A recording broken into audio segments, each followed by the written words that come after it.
నమస్కారం, welcome to I dream. ధర్మ మార్గం విత్ విజిత కార్యక్రమానికి స్వాగతం.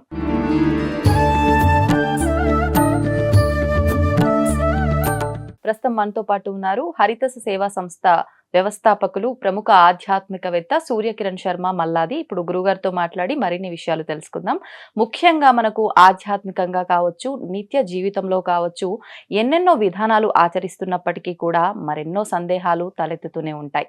అసలు ఏంటి వాటి గురించి ఒక అవగాహన ఉంటే బాగుంటుంది అనిపిస్తుంది. అటువంటి అవగాహన కోసం చేసే ఈ చిన్న ప్రయత్నమే గురుగారితో మాట్లాడి తెలుసుకునే ప్రయత్నం. మరి ఇంకెందుకు ఆలస్యం, గురుగారితో మాట్లాడేద్దాం. నమస్కారం గురుగారు. శ్రీరామరక్ష. గురుగారు, చాలా వరకు కొన్ని సామెతలు వింటూ ఉంటాం మనం ఇళ్లలో పెద్దవాళ్ళ ద్వారా. కానీ అసలు వాళ్ళు ఏదో తమాషాకు అంటున్నారు అన్నట్టుగా కొట్టిపారేస్తూ ఉంటాం.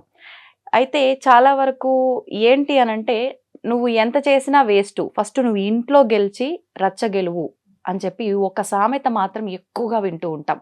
అసలు దీన్ని మనం ఏ రకంగా అర్థం చేసుకోవచ్చు? ఇది ఎవరికి వర్తిస్తుంది ముఖ్యంగా? ఇంట గెలిచి రచ్చ గెలవాలి అని మనకి సామెత. ఇక్కడ ఇంట గెలవాలి అంటే చాలామంది ఏమనుకుంటారంటే, ఇంట్లో వాళ్ళ మనస్సు గెలిచి తర్వాత బయట సమాజం మనసు గెలవాలి అనేటువంటి అర్థంలో మాట్లాడతారు.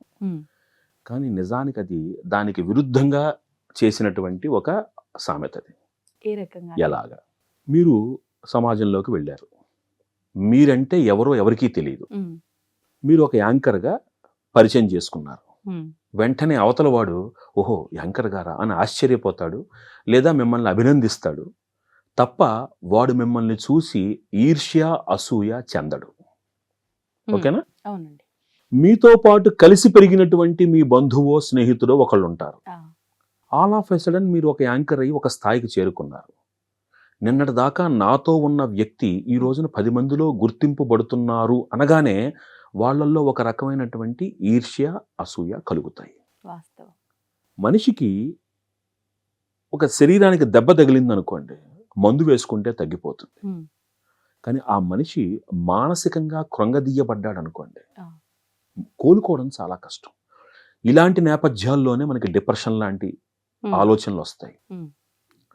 సహజంగా ఇది ఎవరిని తప్పు పట్టడం కాదు, ఇది ప్రాకృతికమైనటువంటి లక్షణం. మన వాళ్ళ దగ్గర నుంచే ప్రతికూలతలు.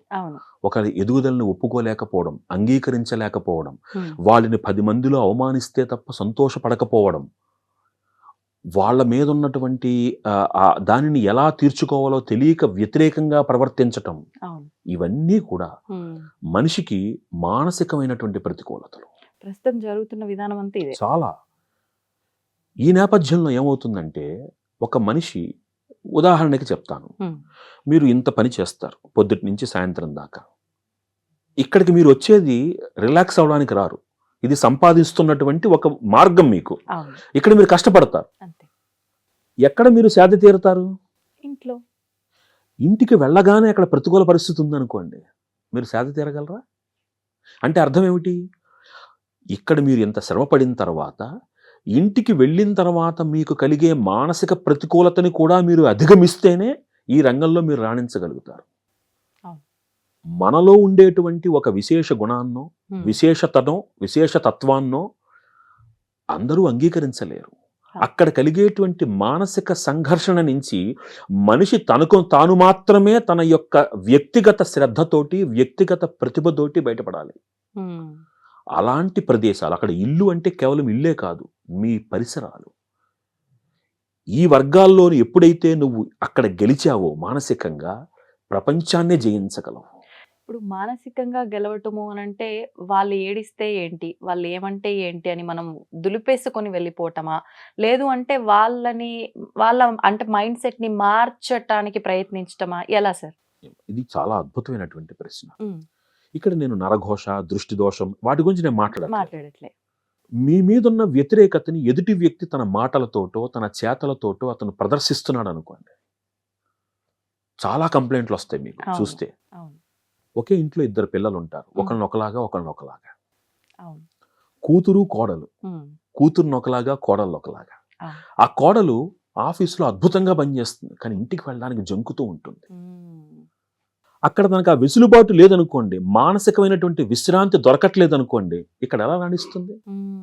అదే ఆలోచనలతో ఉండిపోతుంది ఇక్కడ కూడా. అంటే అర్థం ఏమిటి? ఈ ప్రతికూలతల్ని అధిగమించటానికి మిమ్మల్ని మీరు మానసికంగా సంసిద్ధత వ్యక్తం చేసుకోవాలి. వాళ్ళని వదిలేయలేరు మీరు. అవును. అలా అని మీ బాధ్యతలను విస్మరించలేరు. ఆ మౌనంగా ఇక్కడే మనకి ఆధ్యాత్మికత యొక్క గొప్పతనం ఉపయోగపడుతుంది. మనం అనుకున్నాం, ఆధ్యాత్మికత మనిషికి నేర్పించే మొట్టమొదటి లక్షణం ఏమిటి? సహనం. ఇప్పుడు వాళ్ళు ఒక వ్యతిరేక పని చేస్తున్నారు, మనం అదే పని చేసాం అనుకోండి, వాళ్ళకి మనకి తేడా ఏమిటి? అంతే కదా. సో నేను నాలాగనే ఉండాలి, వాళ్ళని ఆ వ్యతిరేకతని నా సమర్థతతోటి అధిగమించాలి. అందుకనే మనకి పెద్దవాళ్ళు ఒక మాట చెప్తారు, మౌనం సమస్యని దగ్గరికి రానివ్వదు, కానీ చిరునవ్వు ఆ సమస్యని అధిగమించేటువంటి శక్తినిస్తుంది.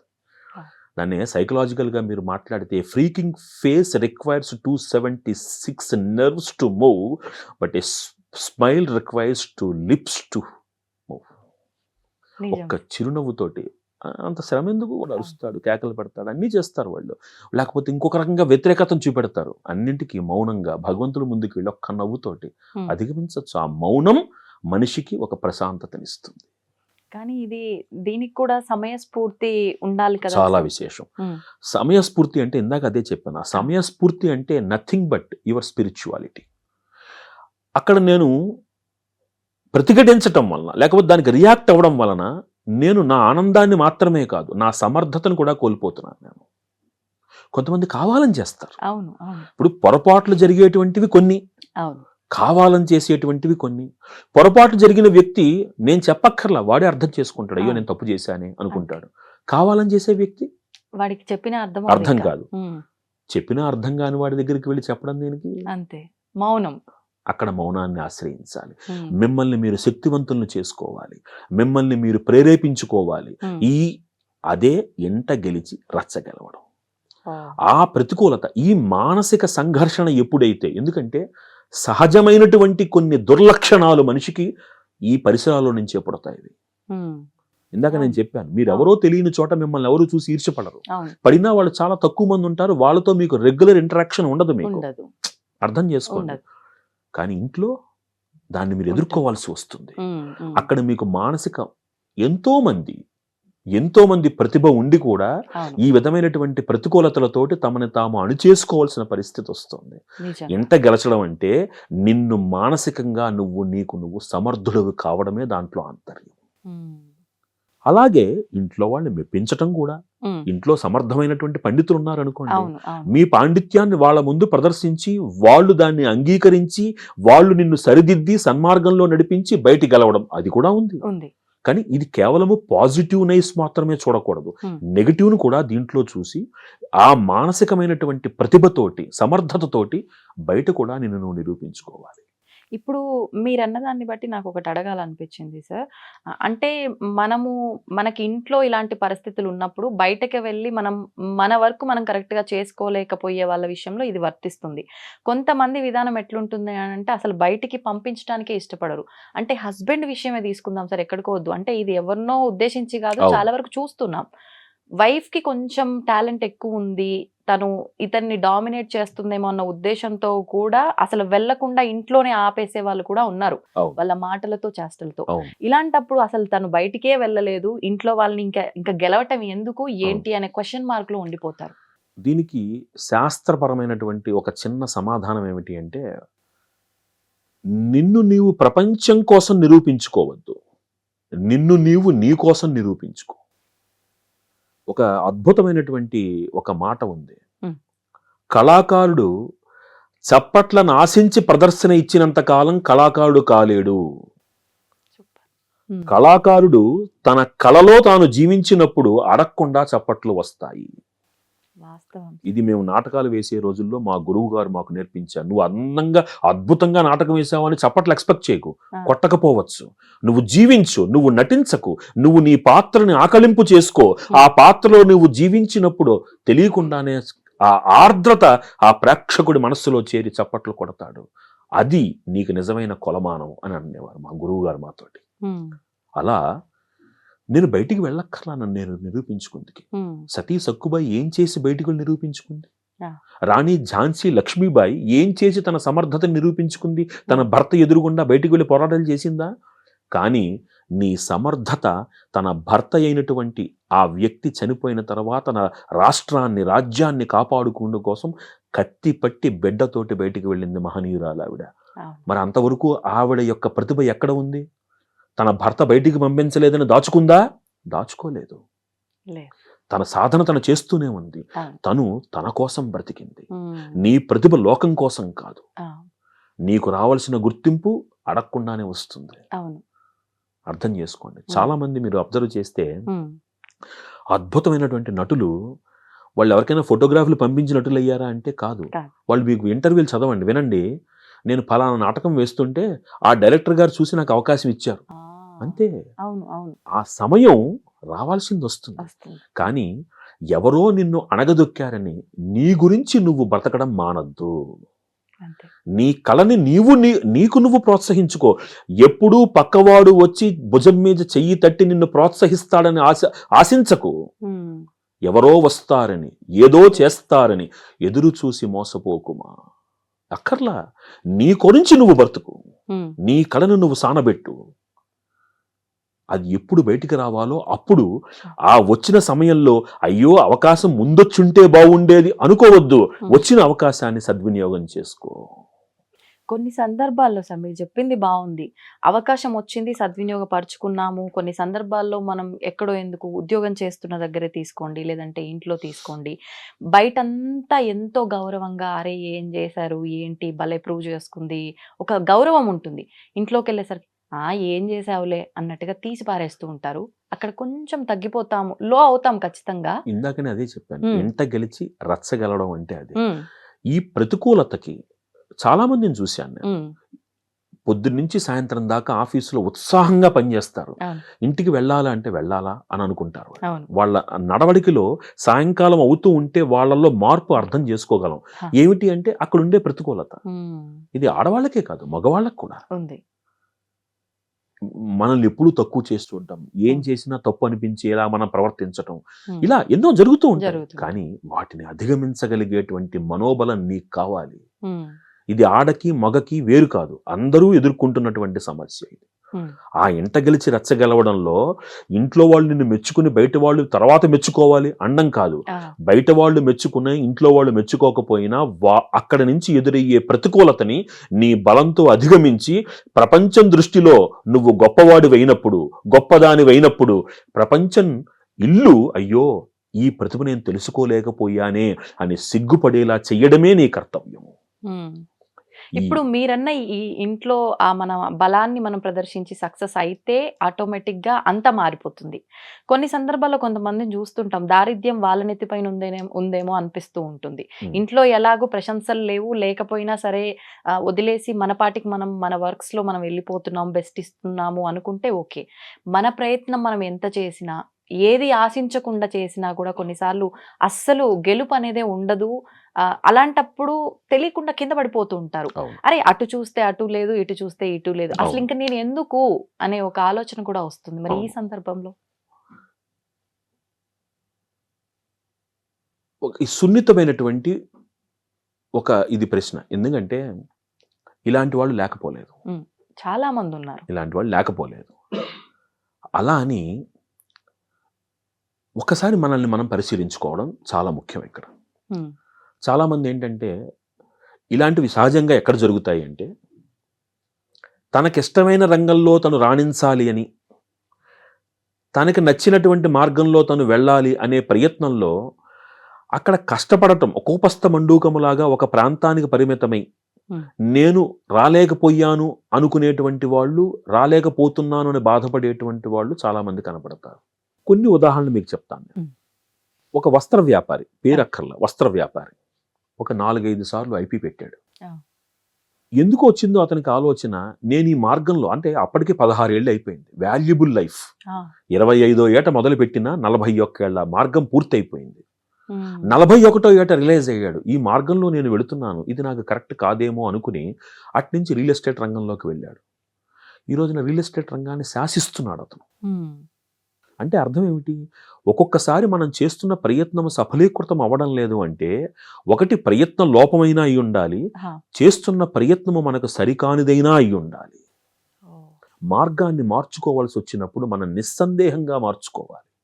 అప్పుడు ఉత్సాహం నింపుతుంది. అందుకనే అద్భుతమైనటువంటి ఒక మాట ఒక శాస్త్రవేత్త, మానసిక శాస్త్రవేత్త అంటాడు, నిన్ను నువ్వు రోజు ఒకలా చూసుకోవద్దు అంటాడు. నిన్ను నువ్వు రోజు ఒకలా చూసుకున్నా నీకు బోరు కొట్టేస్తుంది. ఈ మొహమే గారు నిన్నేగా చూశాను. అందుకనే భార్యాభర్తల మధ్యన ఉన్నటువంటి అన్యోన్యత కూడా ఎప్పుడు పెరుగుతుందంటే, ఎందుకు స్త్రీకి అలంకార ప్రాధాన్యం చేశారంటే ఆ ప్రాధాన్యతలో నుంచి ఎదుటి వ్యక్తికి ఆసక్తిని పుట్టించాలి. అప్పుడు అనుబంధం పెరుగుతుంది. ఓ రోజు ఇదేగా నైట్ వేసుకునేది ఏం చూస్తాం అనిపించకూడదు. కానీ అది నిజమైన బంధానికి ప్రతీక ఎలా అవుతుంది సార్? అంటే అక్కడ నిజమైన బంధానికి ప్రతీక అంటే బంధాన్ని మీరు బాహ్యంగా చూడకూడదు. అంటే అది మళ్ళీ అవుట్ ఆఫ్ సబ్జెక్ట్ అయిపోతుంది. అక్కడ బంధాన్ని బాహ్యంగా చూడకూడదు. మీకు చిన్న ఎగ్జాంపుల్ చెప్తాను. మీకు బెండకాయ కూర అంటే చాలా ఇష్టం. ఓకే, ఈరోజు బెండకాయ వేపుడు చేసి పెట్టారు. అబ్బో చాలా నచ్చేసింది మీకు.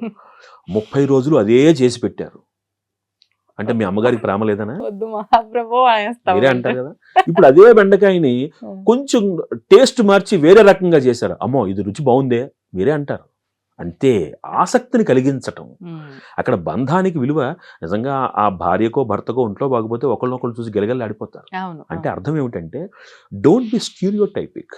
ఆ మొనాటనస్ అప్రోచ్ ఉండకుండా మిమ్మల్ని మీరు ప్రత్యేకంగా ప్రజెంట్ చేసుకోండి, ఖచ్చితంగా సక్సెస్ అవుతారు. అంటే బంధం బలపడడానికి ఆసక్తి ఖచ్చితంగా చాలా ఇంపార్టెంట్. నేను ఇంటికి వెళ్తుంటే now someone is waiting for me, ఆసక్తి కావాలి. ఇంటికి వెళ్ళగానే రోజంతా జరిగిందంతా చాలా సున్నితమైన విషయం ఏమిటంటే యూ హ్యావ్ టు అండర్స్టాండ్, నువ్వు ఆఫీసులో కూర్చుని పని చేస్తున్నావు, నీకు బోల్డ్ అంతమంది కొలీగ్స్ చుట్టుపక్కల ఉన్నారు, వాళ్ళతో పిచ్చాపాటి కబుర్లు చెప్తున్నావు, నీకు వచ్చిన బాధ చెప్తున్నావు, నీతో వచ్చిన సంతోషం పంచుకుంటున్నావు, అన్నీ చేస్తున్నావు. కానీ రోజు మొత్తం మీద ఒక వ్యక్తి నీ కోసం ఇంట్లో ఒంటరిగా ఎదురు చూస్తుంది. నీ ఆఫీసులో ఉన్నటువంటి ప్రెషర్స్ అన్నీ ఆమె మీద నువ్వు ప్రదర్శించి ఆ ఎదురు చూపుకు నువ్వు అర్థం లేకుండా చేసేసావు అనుకో, నువ్వు వస్తున్నావన్న ఆసక్తి ఆ అమ్మాయిలోనో అబ్బాయిలోనో ఏముంటుంది? కాబట్టి ఆఫీసులో నుంచి బయటకు అడుగు పెట్టేటప్పుడు అక్కడ మీరు క్లీన్ అవ్వండి, అక్కడతో ఆఫీస్ ప్రెషర్లు వదిలిపెట్టండి. ఇంటికి వెళ్ళినప్పుడు నా గురించి ఒక వ్యక్తి ఎదురు చూస్తున్నారు అన్న ఆసక్తితో వెళ్ళండి. అది పిల్లాడు కావచ్చు, తండ్రి కావచ్చు, తల్లి కావచ్చు, భార్య కావచ్చు, భర్త కావచ్చు, ఎవరైనా కావచ్చు. నా గురించి ఎవరో ఇంట్లో ఎదురు చూస్తున్నారన్న ఆసక్తితో వెళ్ళండి. ఆ ఎనర్జీని రెజొనేట్ చేసుకోండి. ఇల్లు ఎంత ఆహ్లాదంగా ఉంటుంది. అవును. ఇక్కడ నాకు ఒక చిన్న డౌట్ సార్, మీరన్న విషయాన్ని బట్టి చూస్తే పెద్దవాళ్ళు చెప్పే ఒక విషయం గుర్తొచ్చింది. అంటే ఇక్కడ తప్పు ఎవరిది? ఆ ఎదురు చూస్తూ ఉండి తను వెళ్ళి చిరాకు పడితే అరే వాడికి ఎన్నో తలనొప్పులు ఉన్నాయి ఆఫీస్లో, అవి అర్థం చేసుకోకుండా వచ్చి అరిచాడు అని చెప్పి అనడం నీదే బుద్ధి తక్కువ అని చెప్పి ఇక్కడ అమ్మాయిని అంటారు. లేదు అని అంటే కొంతమంది ఇటు సైడ్ నుంచి అబ్బాయిని, సార్ నీకు ఎన్నైనా ఉండొచ్చయ్యా, ఇంటికి పోయినాక ఇవన్నీ ఎందుకు మోసుకొని పోయి వాళ్ళని ఎత్తినేస్తావు అని చెప్పి వీళ్ళ తప్పు అనే వాళ్ళు ఉండొచ్చు. అసలు ఇది ఎలా అంటారు సార్, ఎవరిది మిస్టేక్ అనొచ్చు? ఇంట్లో వాతావరణాన్ని బాహ్య పరిస్థితుల వలన, అది ఆడైనా మగైనా, ఇంట్లో వాతావరణాన్ని బాహ్య పరిస్థితులకు అనుసంధానం చేసి పాడు చేసుకోవడం అనేది వాళ్ళ తెలివి తక్కువతనం. అవును. ఒకటి ఆలోచించండి, నేను మీ మీద అరుస్తున్నాను, మీ మీద అరిచాను, కేకలు పెట్టాను, అదే పని నేను నా పై అధికారి మీద చేయగలనా? అస్సలు. ఎందుకు చేయలేను? చులకన. ఒకళ్ళ మీద నువ్వు గొంతెత్తి అరుస్తున్నావు అంటే వాళ్ళంటే నీకున్న చులకన భావన. అంతే. 2 సమయాలలో 2 విషయాలలో మనిషి అరుస్తాడు. ఒకటి నిస్సహాయుడే ప్రతిఘటించేటప్పుడు, 2 ఎదుటివారు చులకనగా చూసినప్పుడు మాత్రమే అరుస్తాడు. బాహ్యమైనటువంటి పరిస్థితుల్ని ఇంటికి తీసుకురావడం అనేది మీ తప్పది. అది ఆడైనా మగైనా ఎవరికి సంబంధం లేదు. ఇప్పుడు ఇంట్లో మీరు అరిచారు, ఆ ప్రెషర్ తగ్గిందా? పోనీ ఆ ప్రెషర్లో నెగిటివిటీ ఏమైనా పోయిందా? ఎక్కడ వెళ్తుంది? ఇంకా కొత్త సమస్య వస్తుంది కదా. ఇంట్లో వాతావరణాన్ని పాడు చేసుకుంటాం. Try to overcome this with positive attitude. ఎప్పుడైతే మీ మనస్సులో ఉన్నటువంటి ఆందోళనని మీకున్నటువంటి మీ సహధర్మచారిని కానీ మీ భర్త కానీ అర్థం చేసుకుంటారో అది నిజమైన బంధం. చూడండి, చాలామంది ఇల్లాలని చూడండి, గొప్పతనం ఇల్లాలకే ఉంటుంది, గుర్తుపెట్టుకోండి. ఏమంటే అలా ఉన్నారు, ఎలా ఉంది అని అడుగుతారు ఇంటికి రాగానే. అది కావాలి. అవును. నేను as if I'm working with utmost pressure in office అని చెప్పి అదంతా నేను తీసుకొచ్చి ఇంట్లో డిస్ప్లే చేస్తే ఒకటి ఆలోచించండి, ఏ ఇంటి ఇల్లాలు పొద్దుటి నుంచి సాయంత్రం దాకా ఖాళీగా ఉంటుంది? Hmm. You have a rest on Sunday, అవును. But she's doubly loaded on Sunday. నిజం. మరి కానీ ఎంతమంది అర్థం చేసుకుంటున్నారు అర్థం ఇది? చేసుకోవాలి. హ్మ్. చేసుకున్నప్పుడే యు ఆర్ రెస్పాన్సిబుల్ పర్సన్. హా. మీరు అర్థం చేసుకోలేదు అంటే అది దట్ ఇండికేట్స్ యువర్ ఇర్రెస్పాన్సిబిలిటీ. హ్మ్. మీ చేతకానితనం అది. అవును. ఒకటి గుర్తుపెట్టుకోవాలి ఏంటంటే, అంటే ఈ బంధం దాకా వచ్చింది కాబట్టి ఒక Hmm. చాలా స్పష్టమైన విషయం ఒకటి చెప్పుకోవాలి ఏంటంటే, ఒక స్త్రీ తన పుట్టింటిని విడిచి అత్తింటికి వస్తున్న దానికి కారణము తన మామగారు ఐఏఎస్ అనో, తన మామగారికి కోట్ల ఆస్తుందనో రావట్లా. అక్కడ ఆ భర్త తనని కంటికి రెప్పలా చూసుకుంటాడు అని మాత్రమే వస్తోంది. అవును. కాబట్టి భర్తకి కోపం వస్తే నేనేం తప్పు చేయడం వల్ల వచ్చింది అని ఆత్మ పరిశీలన భార్య చేసుకోవాలి. భార్యకి కోపం వస్తే మొట్టమొదట తన అహంకారాన్ని పక్కన పెట్టి తనని బుజ్జగించాలి భర్త. ఇంతే. అప్పుడే దాంపత్యము అన్యోన్యంగా సాగుతుంది. అవును. ఇది అలవాటు చేసుకున్నప్పుడు ఏ గృహమైనా ఆనందంగా ఉంటుంది. ఏ ప్రయత్నమైనా సఫలీకృతం అవుతుంది. అసలు నేను ఓడిపోతున్నాను అనే భావన నాకెందుకు? Hmm. నా మార్గాన్ని మార్చుకుంటాను. అంతకు తగ్గ సానుకూల వాతావరణాన్ని గృహంలో నేను ఏర్పాటు చేసుకుంటాను. అవును. నన్ను నేను డీలాగా కాకుండా ఉత్సాహంగా ప్రజెంట్ చేసుకుంటాను. అవసరమైనప్పుడు మారతాము. అవసరం లేనప్పుడు స్ట్రగుల్ పడాల్సి వచ్చినా సరే, స్ట్రగుల్ పడేటువంటి మానసిక ధైర్యము ఇంట్లో వాతావరణం కలిగించినప్పుడు ఓటమికి అర్థమేముంది? ఓటమికి నిర్వచనమేముంది? అవును. సో, ప్రతి ప్రయత్నము మీకు అనుకూలం కావాలని లేదు. Hmm. ప్రతికూల ప్రయత్నాన్ని మార్పుతోటి మనం ముందుకు వెళితే ఒక సక్సెస్ని సాధించగలమేనన్న ప్రయత్నం మనిషి చేయాల్సిందే. ఎందుకంటే అన్ని మార్గాలు మనకు అనుకూలం అవ్వాలని నియమం లేదు. కాబట్టి ఇలా మీరు అన్నట్టుగా ఏ ప్రయత్నం చేసినా కలిసి రాదు ఏమిటి అని అనుకునే వ్యక్తి మార్పు కోసం ప్రయత్నించాలి. ఇది నేను చెప్తున్నటువంటి మాట కాదు, Hmm. కౌటిల్యుడి అర్థశాస్త్రం చెప్తున్న మాట ఇది. ఒక ప్రయత్నాన్ని నిర్విరామంగా అపజయంతో చేయడం మనిషి పొరపాటు. ఇది అర్థశాస్త్రం చెప్తోంది. Hmm. కాబట్టి ఏ ప్రయత్నంలోనైనా విజయం సాధించట్లేదంటే అయితే ప్రయత్న లోపం, Ah. లేదా మార్గలోపం, లేదా వ్యవహార లోపం, 3 కారణాలు ఉంటాయి. ఎలా తెలుస్తుంది సార్ ఈ అది మూడు? మనం పరిశీలించుకోవాలి. Hmm. ఇప్పుడు నేను వెళుతున్నాను. ఇప్పుడు ఒక అతను ఉన్నాడు. Hmm. ఒక చిన్న ఎగ్జాంపుల్. Hmm. ఒక చెప్పుల కంపెనీ వాడు ఒక సేల్స్ మ్యాన్ అని ఒక పల్లెటూరు పంపించాడు. అక్కడ నువ్వు సేల్స్ పెంచాలి, దాని ప్రకారం నీ జీతం ఉంటుందని నిర్ణయించాడు. Hmm. అక్కడికి వెళ్ళాడు. రోడ్లన్నీ బురదలు, మట్టి రోడ్లు, Hmm. ఎవరూ చెప్పులు వేసుకోవట్లేదు. అతను వెంటనే లెటర్ రాశాడు. Hmm. అసలు చెప్పులు వేసుకుందికి అనువైన ప్రదేశమే కాదు ఇది, Ah. ఎవరికీ చెప్పులు వేసుకునే అలవాటే లేదు, Hmm. కాబట్టి ఇక్కడ నన్ను ఉంచి ప్రయోజనం లేదని లెటర్ రాసి వెళ్ళిపోయాడు. Ah. ఇంకొకరిని పంపించాడు. Ah. పరిశీలించి వాడు వెంటనే ఒకటి రాశాడు. ప్రతి ఇంటికి ఒక చెప్పుల జత అమ్మే అవకాశం నాకుంది, నాకు ఇమ్మీడియట్గా ఇన్ని జతలు చెప్పులు పంపించండి అన్నాడు. దృష్టి. Hmm. A half filled glass shows resemblances to incidents. It is half filled or it can be filled further half. దాన్ని ఎలా మనం చూస్తాము అనేది మన దృష్టి దోషం, మన దృష్టిలో ఉంటుంది అది. కాబట్టి నేను వెళుతున్న మార్గము అది సరైనది కాదనుకోండి, వెంటనే మార్చాలి. Hmm. ఆ మార్గాన్ని మార్చుకోకపోతే మనిషి ఎప్పుడు నిస్తేజంలోనే ఉంటాడు. Hmm. అందుకే ఇందాక ఏం చెప్పాను, నన్ను నేను ఎప్పుడు ఒకలాగా చూసుకోకూడదు. Ah. నాలో నన్ను నేను చూసుకోవడంలో కూడా మార్పు ఉండాలి. అప్పుడు నా మీద నాకు ఉత్సాహం కలుగుతుంది. Ah. లేకపోతే ఒక రకమైనటువంటి నిస్తేజం ఏర్పడుతుంది. ఇదేగా ఫేస్ రోజు చూసుకునేది. Ah. సో ఆ అప్రోచ్ ఎప్పుడైతే మారుతుందో సక్సెస్ ఖచ్చితంగా వస్తుంది. Hmm. Failure is not the end of your journey. Ah. A failure must be an experience and it should initiate a new journey for you with this experience.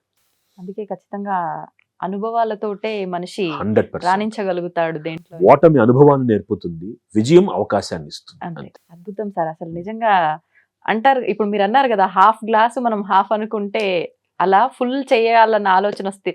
నాకైతే నిజంగా మంచి answer దొరికింది అనే పూర్తి ఆ క్లారిటీ వచ్చింది సార్. ఇంకా ఈ మధ్య కాలంలో ఎక్కువగా చూస్తున్నాము. వివాహ బంధానికి వెళ్తే ఎక్కువగా బాధ్యతలు ఉంటాయి అని చెప్పి వివాహం చేసుకోకుండా లివింగ్‌లో ఉండే వాళ్ళని చూస్తున్నాము. వివాహం చేసుకున్న తర్వాత పిల్లలుంటే ఇంకా బాధ్యతలు బలపడతాయి అని చెప్పి అలా వద్దు అంటే కొన్ని సంవత్సరాల వరకే అని చెప్పి అలా ఉండే వాళ్ళని చూస్తున్నాము. అయితే ఈ సహజీవనం విషయానికొస్తే గనక ఈ రకమైన అంటే మల్టిపుల్ ఇంకా వాళ్ళ అవును. అండర్‌స్టాండింగ్‌ని బట్టి, పరిస్థితుల్ని బట్టి వాళ్ళు క్రియేట్ చేసుకుంటున్నారు. మన శాస్త్రంలో కూడా వివాహ వ్యవస్థకు సంబంధించి కొన్ని కొన్ని రకాల వివాహ వ్యవస్థలైతే మనం చూస్తున్నాం సార్. అందులో గాంధర్వ వివాహం. అంటే ఇది సహజీవనం 2 కూడా ఒకటేనా అని అనిపిస్తోంది విన్నంత వరకు. ఈ 2 ఒకటేనా? మధ్యలో ఏమైనా వ్యత్యాసం ఉందా? భారతీయ సనాతన ధర్మములో వివాహానికి ఒక ప్రత్యేక స్థానం ఉంది. వివాహం కానంత వరకు మగవాడికి విలువే లేదు. హ్మ్. ఒక ఒక బ్రాహ్మణుడి యొక్క ఆ జీవన విధానం తీసుకుంటే హ్మ్. వివాహం చేసుకునేంత వరకు ఒక బ్రాహ్మణుడు కనీసం వంట కూడా వండుకోకూడదు, రుచి గురించి ఆలోచించకూడదు. అవునా? యాయవారం చేసుకుంటూ బ్రతకమని శాస్త్రం చెప్తోంది. అంటే ఆ ఇంట్లో ఇంత, ఈ ఇంట్లో ఇంత చేసుకోవాలని చెప్తోంది. వాడి పని ఏమిటంటే ధర్మాన్ని ఆచరించుకుంటూ ఆ సంధ్యావందనమో తన వేదాన్ని చదువుకుంటూ యాయవారం చేసుకుంటూ ఉండాలి తప్ప ఆ! ధర్మాన్ని ఆచరించేటందుకు అతనికి అర్హత లేదు అని చెప్తోంది. హ్మ్. భార్య పక్కన ఉన్నప్పుడే అతనికి ధర్మం ఆచరించేటువంటి అవకాశం ఏర్పడుతుంది. వివాహానికి ఉన్నటువంటి గొప్పతనం అది. ఆ! అసలు వివాహ వ్యవస్థ ఎందుకు పుట్టింది? హ్మ్. నిశితంగా పరిశీలిస్తే వివాహము ద్వారా సంతానము, సంతానము ద్వారా ధర్మము దానిలో ఆంతర్యం. అవును. మానసిక ప్రకోపాలు, విదేశీ ఇన్‌ఫ్లుయెన్సెస్ అంటే వాళ్ళ యొక్క ఆలోచనల పరిధి మన మీద విస్తృతంగా వ్యాపించేసింది. అవును. ఇప్పుడు ఈ విదేశీ విదేశాలను ఒకసారి గమనిస్తే హ్మ్.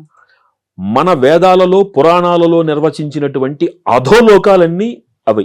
ఆ! పాతాళ లోకాలు ఉన్నాయి అవును. కదా! ఇవన్నీ ఆ దేశాలు. అమెరికా లాంటి దేశాలు అవి.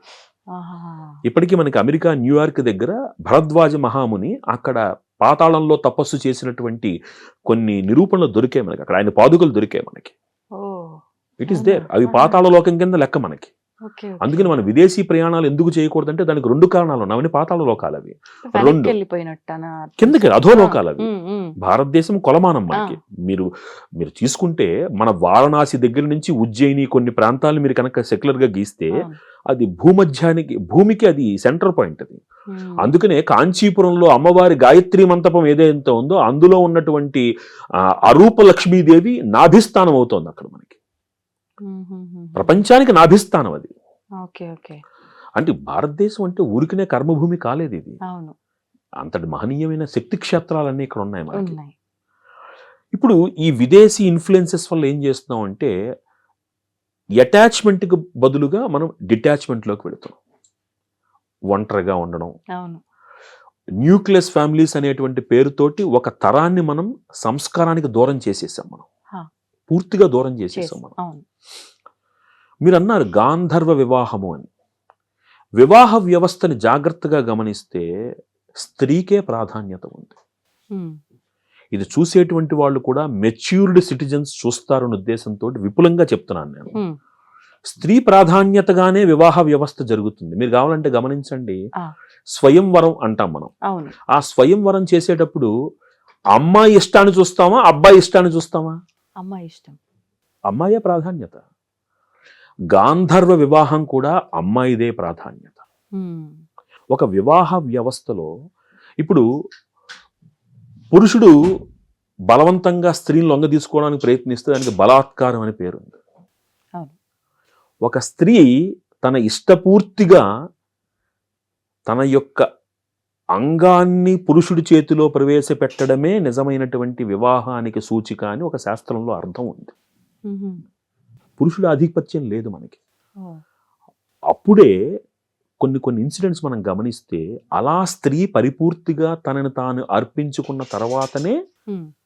అది వివాహంలోకే అది ఒక బంధంలోకే దారితీస్తుంది. అది ఒక సైకలాజికల్, నాట్ ఓన్లీ సైకలాజికల్, శాస్త్రపరంగా కూడా ఉంది. అదే గాంధర్వ వివాహం అంటే.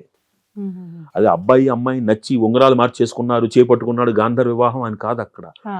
స్త్రీ తనని తాను మనస్ఫూర్తిగా సమర్పించుకున్నటువంటి క్షణం. ఈ అబ్బాయికి ప్రాధాన్యత లేదు అక్కడ. ఓకే.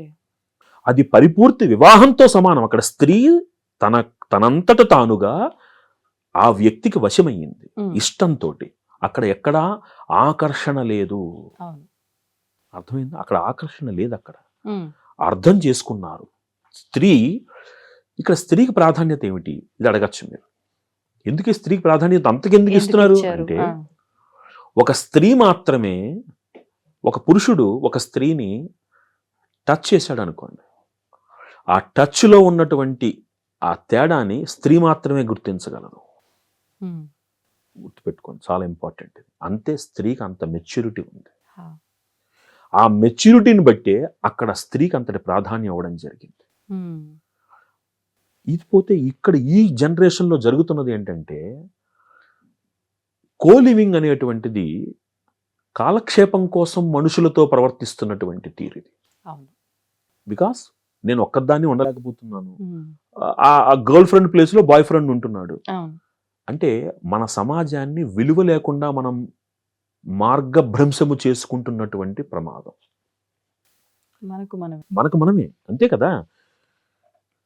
చాలా సునిశ్చితంగా పరిశీలిస్తే అమ్మాయి అని కాదు, అబ్బాయి అని కాదు, అవసరం కోసం, అవసరం తీరేంత వరకు ఒకళ్ళని ఒకళ్ళు వాడుకోవడం అనేటువంటిది అంటే ఎంత దూరం వెళ్ళిపోయిందంటే, సహజంగా ఒకప్పుడు, ఇప్పుడు మీరు రీల్స్లో కూడా చూస్తున్నారు, సినిమాల్లో కూడా వచ్చేస్తుంది, ఒకప్పుడు ఆడపిల్లని విమర్శించాలంటే భయపడేవాళ్ళు. ఇప్పుడు ఆడపిల్లని బాహాటంగా విమర్శించేస్తున్నారు సినిమాల్లో కూడా. అదేంటిది, సినిమాలకు ఒకడు, పబ్బులకు ఒకడు, ఇలాంటి మాటలన్నీ వచ్చేస్తున్నారు. ఎందుకు వస్తున్నాయి? కారణం ఏంటి అంటే, నిర్దాక్షిణ్యంగా, నిర్లజ్జగా, నిస్సిగ్గుగా అటు మగైనా ఆడైనా అవసరం కోసం బంధాన్ని నడిపిస్తూ అవసరం తీరాక ముఖం చూడకుండా పోతున్నటువంటి ప్రమాదకర పరిస్థితుల్లో ఇందులో కొంతమంది వివాహం అయిన వాళ్ళు ఉంటున్నారు, వివాహం కాని వాళ్ళు ఉంటున్నారు. ఇది చాలా ప్రమాదకరమైనటువంటి సూచిక. ఇవి ఎప్పటికీ గాంధర్వ వివాహంతో సమానం కానే కావు. ఇవి వాళ్ళు ఏమనుకుంటున్నారంటే, అందరూ మేము ఇద్దరం ఇష్టపడ్డాము, కానీ వివాహ వ్యవస్థ తాత్కాలికం ఎప్పుడూ కాదు సుమా, అది శాశ్వతమైనటువంటిది. వీళ్ళందరూ అవసరాల కోసం వచ్చినటువంటి వాళ్ళు. అవసరం ఉన్నంత వరకు తీగా మాట్లాడతారు, అవసరం తీరాక ఈ మధ్యన కొత్తగా మొదలు పెట్టారు ఫేస్బుక్లోను, తర్వాత వాట్సాప్లోను బ్లాకింగ్ సిస్టమ్స్. అదొక కొత్త సిస్టమ్ తయారైంది. నువ్వు బ్లాక్ చేసేవంటే ఇంకా రేపటి నుంచి నువ్వు మాట్లాడుకోకూడదట. అదే మనవాడు చెప్తున్నారు నాతోటి. సార్ ఇది ఇండికేషన్ సార్, ఇంకా మాటలతో చెప్పరు వాళ్ళు, వాళ్ళ అవసరం తీరిపోయిన తర్వాత బ్లాక్ చేస్తారు. అది ఎవరో చెప్తున్నారు మన నాతోటి. అంటే నాకు ఆశ్చర్యం వేసింది. అంటే మనిషితో మాట్లాడటానికి కూడా వాళ్ళ దగ్గర ఇంకా అవకాశం లేకుండా వాళ్ళు మనిషిని అంతలాగా ఈ సమాజంలో మానవీయ బంధాలని అంత నీచానికి దిగజారుస్తున్నటువంటి ప్రమాదకరమైన పరిస్థితి. ఇది ఎంత మాత్రమూ మనం ప్రోత్సహించకూడదు. మీరన్న ఒక మాటకి నాకు ఒక సందేహం సార్, అంటే ఒక క్వశ్చన్ అడగాలనిపించింది. వివాహ వ్యవస్థ ఎప్పటికీ కూడా తాత్కాలికమైనది కాదు, ఈ కోలివింగ్ లాగా అని చెప్పి అన్నారు. అది ఒకప్పటి విషయంలో. ఇప్పటి వివాహ వ్యవస్థ పెద్దలు కుదిర్చి చేసినా, వాళ్ళు ఇష్టపడి చేసుకున్నా, ఎక్కడ ఇది శాశ్వతంగా ఉంటుంది సార్? పెళ్ళైన తర్వాత అది నెలకుంటూ విడిపోతారా, సంవత్సరానికే విడిపోతారా, పిల్లలు అయినాక విడిపోతారా? ఈ మధ్యకాలంలో నేను మిగతా వీడియోస్లో గెస్ట్లతో మాట్లాడుతున్నప్పుడు వాళ్ళు చెప్పిన సందర్భం కూడా, అంటే 40 సంవత్సరాలు దాటి పిల్లలు ఉండి, పిల్లలు పెళ్లి ఏజ్కి వచ్చిన వాళ్ళు కూడా నాకు డివోర్స్ కావాలి అని చెప్పి అడిగిన సందర్భాలు ఉన్నాయి అని చెప్పి అడ్వకేట్స్తో మాట్లాడినప్పుడు, అంటే ఎక్కడ మరి ఈ వివాహ వ్యవస్థ కూడా శాశ్వతం అని ఎలా చెప్తాం అసలు మనం? వివాహ వ్యవస్థ ఎప్పటికీ శాశ్వతము అనేటువంటిది శాస్త్రీయమైనటువంటి మాట మనకి. మరి ఈ రోజుల్లో ఆ వ్యతిరేకత ఎందుకు ఉంది అంటే, ఇద్దరు సంపాదిస్తున్నారు. ఈ ఇద్దరు సంపాదన ఎప్పుడైతే ఇద్దరి సంపాదన ఇంట్లోకి వస్తోందో, జాగ్రత్తగా గమనించండి, దీనికి సరిపడా నేను ఎంత పెద్ద విల్లా కొనుక్కోగలను, ఎంత పెద్ద కారు కొనుక్కోగలను, ఎంత పెద్ద స్కూల్లో నేను పిల్లవాడిని చేసుకోగలను అనేటువంటి ఆ ఇద్దరి నేను అనేటువంటి అహంకారంలోకి వెళ్ళిపోతుంది ఇక్కడ. ఒక భర్త సంపాదిస్తున్న దానికి భార్య ఆదాయం తోడైతే ఇల్లు ఇంకొంచెం సాఫీగా వెళుతుంది అని అనుకున్నాం అనుకోండి, అప్పుడు అహంకారం ఉండదుగా. ఉండదు. డిపెండెన్సీ, ఈక్వాలిటీ లేకపోతే ఐడెంటిటీ, ఈ 3 ఏవైతే ఉన్నాయో వీటిలో ఎక్కడ తేడా వచ్చినా నీకన్నా నేనేం తక్కువ అనేటువంటి ఆలోచన సరళి. ఇక్కడ మీకు ఒక చిన్న ఎగ్జాంపుల్ చెప్పాలి, లైవ్ ఎగ్జాంపుల్. నా దగ్గరికి జాతకాలు చూపించుకోవడానికి వచ్చినటువంటి ఒక వ్యక్తి తన కూతుర్ని తీసుకొచ్చాడు. వాళ్ళు బెంగళూరులో ఉంటారు. ఆ అబ్బాయి కోపం వచ్చి అమ్మాయిని కొట్టాడు. ఇప్పుడు తండ్రి నా దగ్గరకు వచ్చి ఒక మాట అన్నాడు, వాడేవాడండి మా అమ్మాయిని కొట్టడానికి, రేపే మా అమ్మాయికి ఇంకా అద్భుతమైన సంబంధం చూసి పెళ్లి చేస్తానన్నాడు. నేను అన్నాను, మీరు బయటికి వెళ్ళి కూర్చుంటే వీళ్ళతో మాట్లాడతాను, మీరుంటే అవద్దు సమస్య. అక్కడ ఆ తండ్రి ఆలోచన ఏంటి, కూతురు ఇబ్బంది పడకూడదు, ఈయన వల్ల ఇబ్బంది పడుతుంది. అక్కడ ఏం చెప్పాలి, గొడవలు లేని సంసారాన్ని మీరు చూడగలరా? అస్సలు సాధ్యం పడదు. అంతేనా?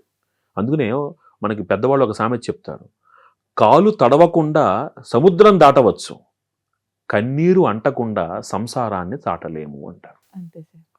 అది మగాడైనా ఏడుస్తాడు, ఆడదైనా ఏడుస్తుంది. మగవాడు ఏడవకూడదు కాబట్టి ఓర్చుకుంటాడు, ఆడది ఏడవగలిగే ధైర్యం ఉంటుంది కాబట్టి ఏడుస్తుంది. సర్దుబాటు అనేది ఎక్కడ ఉంది అంటే, ఒకళ్ళు అగ్రెసివ్గా ఉన్నప్పుడు ఇంకొకళ్ళు కూలయ్యి, ఇంకొకళ్ళు అగ్రెసివ్ అవుతున్నప్పుడు ఇంకొకళ్ళు తమను తాను తగ్గించుకుని ఒకళ్ళనొకళ్ళని అర్థం చేసుకోవడంలో ఆ గృహం అనేటువంటిది ఆనందంగా వెళుతుంది, బ్యాలెన్సింగ్గా వెళుతుంది. ఈ అగ్రెసివ్నెస్ని మనం పాయింట్గా చూపించామనుకోండి, yes today you are aggrieved, నువ్వు ఈరోజు బాధగా ఉన్నావు, నీకు ఈ సంబంధం నచ్చలేదు, you get out of and you are entering in to another relation. Can you guarantee అక్కడ ఇలా ఉండదని చెప్పగలమా? అస్సలు. ఎన్నెం తిరుగుతావు, అది ఇంతకన్నా దరిద్రంగా ఉంటే ఎన్నెం తిరుగుతావు. కాబట్టి అది కాదు సొల్యూషన్. ఇప్పుడు ఉన్నటువంటి ఈ నేపథ్యంలో జరుగుతున్నటువంటి వాటికి ఆర్థిక స్వతంత్రత మూల కారణమవుతోంది. అయితే ఆర్థిక స్వతంత్రత ఉండకూడదా అంటే ఉండాలి. ఎక్కడ ఉండాలి? ఆర్థిక స్వతంత్రత ఉంటూ ఆర్థిక స్వతంత్రత ఇద్దరిని విడదీసేలాగా కాకుండా ఇద్దరిని కలిసి నడిచేట్లుగా చేసినంత కాలం కుటుంబాలు బాగుంటాయి. నాకేం తక్కువ అనేటువంటిది కాకుండా ఇద్దరము సమానము, బాగుంది కదా. నాకేం తక్కువ అనుకోవడం, నేను ఎక్కువ అనుకోవడం ఎందుకు, ఇద్దరం సమానం అనుకోండి సరిపోతుంది కదా. ఎక్కడుంది తేడా? ఆలోచనల్లో ఉంది తేడా. ఎక్కడ ఉంది తేడా? ప్రతి సమస్యకి ఇన్స్టెంట్ పరిష్కారం కోరుకోవడంలో ఉంది తేడా. సమస్యకి పరిష్కారం మీరు ఎప్పుడైతే వెంటనే కోరుకుంటారో ఆ పరిష్కారం కూడా తాత్కాలికంగానే వస్తుంది. గుర్తుపెట్టుకోండి, ఒక వ్యక్తి మారాలి అంటే మెజారిటీ ఒక చిన్న డీవియేషన్ అయినా సరే ఒక చిన్న సందర్భాన్ని ఇక్కడ తీసుకొస్తాను. ఆడపిల్ల పెళ్ళి అవుతుంది. పెళ్ళైన ఆడపిల్ల ఇప్పటికీ ఈ రోజుకి కూడా అబ్బాయిల నుంచి కంప్లైంట్స్ వస్తున్నాయి, కానీ ఇప్పటికీ కూడా అత్తవారింట ఇమడలేనటువంటి ఆడవాళ్లే ఎక్కువగా కనపడుతున్నారు. ఇది ఒక ఫెమినిస్ట్గా నేను ఆడవాళ్ళ తరపున మాట్లాడడం కాదు, సామాజిక పరిస్థితి. వెంటనే ఆ తల్లిదండ్రులు ఎవరో రావడం, ఏమండి మా అమ్మాయిని సమంగా చూసుకోవట్లేదు, మా అమ్మాయి బాధపడుతోంది, ఏ పరిహారం చేయించాలనడం పెరిగిపోతున్నాయి. ఎందుకు జరుగుతోంది? Again the reason is expectations. ఒక ఆడపిల్ల తన పుట్టింట్లో ఒక్కరోజు ముందు వరకు తనకు నచ్చినట్టుగా 7 8 లేస్తూ అమ్మతోటి తనకు నచ్చినట్టుగా ప్రవర్తిస్తూ అమ్మ మీద అరుస్తూ ఇన్ని చేసిన మనిషిని పెళ్ళైన వెంటనే తర్వాత రోజే 5 లేచి 6 అందరికీ కాఫీలు ఇచ్చి 7 అందరికీ వంటలు చేసి క్యారేజీలు సర్ది తాను 8:30కి తన క్యారేజీ సర్దుకుని ఆ రోజు నుంచి ఇంకా ఆ అత్తగారు నేను ఇంకా కాలు మీద కాలు వేసుకుని కూర్చుంటాను అనే పరిస్థితిలో ఉంటే ఓవర్ నైట్ ఈ మార్పుని అంగీకరించటము సాధ్యమా? అస్సలు కాదు. అలా అని ఆడవాళ్ళ దాంట్లో లోపం లేదని నేను అంటలేదు, ఇది ఒక పార్శ్వం. సి ఈ పార్శ్వాన్ని మనం అడ్రస్ చేస్తే చాలా ఇళ్లలో సమస్యలు తగ్గుతాయి. 26 ఏళ్ళు 28 ఏళ్ళు ఒక అలవాటుతో ఉన్న మనిషి తన అలవాటుని మార్చుకుని, ఎందుకు ఒరే నీకు ఒళ్ళొస్తుంది రేపటి నుంచి జిమ్కి వెళ్ళరా అంటే 5 లేచి జిమ్కి వెళ్ళాడు మనిషి. అలాంటిది ఒక ఆడపిల్లని మీరు ఓవర్ నైట్ మారిపోవాలని కోరుకోవడం ఎంతవరకు సబబు? ఆలోచించాల్సింది. టైం ఇవ్వాలి. మార్పు కాలంతో వస్తుంది, మార్పు కాలం నేర్పిన బాధ్యతతో వస్తుంది. అప్పటి వరకు సంయమనాన్ని, అందుకనే ఇక్కడ పేరెంట్స్ను వదిలి అక్కడికి వస్తున్నప్పుడు అక్కడ పేరెంటల్ రెస్పాన్సిబిలిటీ తీసుకోవాలి. కానీ ఇక్కడ ఆడపిల్ల అక్కడ పెరిగిన విధానం వేరు, ఇక్కడికి వచ్చిన విధానం వేరు, ఇక్కడ ఉండే విధానం వేరు అని అర్థం చేసుకునే వాళ్ళకంటే కూడా ఏం చేశారమ్మా మీ పిల్లకి పని నేర్పకుండా, ఎగ్జాక్ట్లీ 7ంటికి లేవడం ఏంది ఆడపిల్ల, ఏమే పిల్లకి బుద్ధి లేదు, తల్లికి బుద్ధి లేదా అంటే బేసిక్ గా నా మాట తప్పుగా అనిపించవచ్చు, ఈ విధానమే చూస్తున్నాం సార్. అందుకనే ఇప్పటికీ కూడా ఆడపిల్ల తల్లిదండ్రులు కానీ, ఆడపిల్లని ఇంట్లో నుంచి పంపిస్తున్నప్పుడు తల్లిదండ్రులు కానీ ఏం చెప్తున్నారు, నువ్వేదైనా తప్పు చేస్తే మమ్మల్ని అంటారు అని భయపెట్టి పంపిస్తున్నారు వాళ్ళని. అవును. ఈక్వాలిటీ డస్ నాట్ లై in earning, equality lies in discharging the responsibilities. అక్కడ ఉన్నటువంటి వాళ్ళు ఆ అమ్మాయికి మారేందుకు అవకాశం ఇవ్వాలి. మారినందుకు అవకాశం ఇచ్చినా మారకపోతే అప్పుడు ప్రశ్నించాలి. నేరుగా ఎప్పుడైతే మీరు విమర్శలోకి దిగుతున్నారో ఆటోమేటిక్గా అక్కడ ఒక రకమైన డిస్సాటిస్ఫాక్షన్ ఏర్పడుతుంది. దానికి తోడు ఎవరిని నమ్ముకుని ఆ భార్య ఆ ఇంట్లో అడుగు పెడుతోందో అతను తన రెస్పాన్సిబిలిటీని నిర్వర్తించలేకపోతున్నాడు. ఎవరైనా ఎదుటివాళ్ళు వచ్చి తన భార్యను ఏదైనా అంటే, అందుకని పెద్దవాళ్ళు ఒక సామెత ఉంది, ముష్టివాడు ముండా అంటే మొగుడు ముండా అంటే ముష్టోడు ముండా అన్నట్టు అది సామెత ఉంది. అఫ్ కోర్స్ ఇది మీరు చులకనైపోతారు. భర్త భార్యని బాధించకుండా తనని సేఫ్ గార్డ్ చేయాల్సిన బాధ్యత భర్తది మాత్రమే. ఇది మాత్రం 100% కరెక్ట్ సార్. అక్కడ తన భార్యని తను తిట్టగలడు, తన భార్య తన భర్తను తిట్టగలదు. కానీ బయట వాళ్ళు ఎవరైనా వస్తే గుర్తుపెట్టుకోండి, భార్య భర్తల మధ్యన ఆ భర్త తల్లిదండ్రులైనా భార్య తల్లిదండ్రులైనా పరాయి వాళ్లే. ఇక్కడ ఎప్పుడైతే వాళ్ళకి ఆ వెసులుబాటు ఇస్తున్నామో, ఎప్పుడైతే ఆ అమ్మాయి సెక్యూర్డ్గా ఫీల్ అవుతోందో, అసలు ఆ అమ్మాయికి వేరు అనేటువంటి మాటకి ఆలోచన ఎందుకు వస్తుంది? చూడండి, ఎన్నో కుటుంబాలు అలా భర్త అర్థం చేసుకుని ఇద్దరూ ఉల్లాసంగా నవ్వుకుంటూ ఆనందంగా ఉన్న కుటుంబాలు ఎన్ని లేవు మనకి. వాళ్ళని చూసి మనం నేర్చుకోవాలి, వాళ్ళని చూసి అర్థం చేసుకోవాలి. కాబట్టి ఈ కో లివింగ్ అనేటువంటిది ఇప్పటికి కాదు, ఎప్పటికీ కూడా ఆమోదయోగ్యం కాదు.